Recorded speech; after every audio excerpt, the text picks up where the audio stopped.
Si vous êtes rêveur ou si vous avez juste envie d'un beau spectacle, levez les yeux au ciel ce soir. Déjà quelques jours qu'elle file dans le ciel, c'est la Nuit des étoiles, 32e édition. Plus de 200 manifestations sont organisées à travers la France par les différentes associations d'astronomie.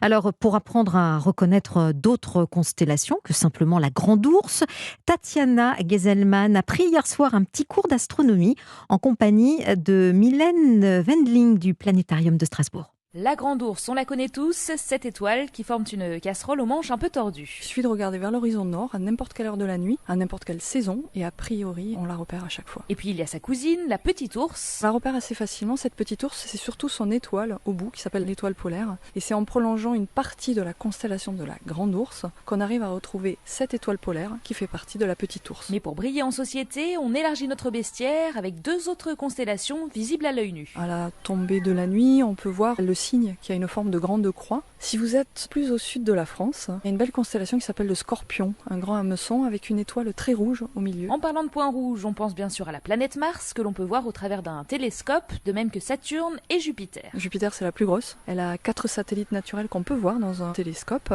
Saturne, elle est magnifique, elle a de très beaux anneaux. Et Mars, on la reconnaît parce qu'elle a une couleur un petit peu rouge. Et si vous n'avez pas tout retenu de cette leçon d'astronomie, sachez que des applications existent pour scanner le ciel via votre téléphone, comme Stellarium par exemple. Strasbourg, Tatiana Geselman, Europe 1.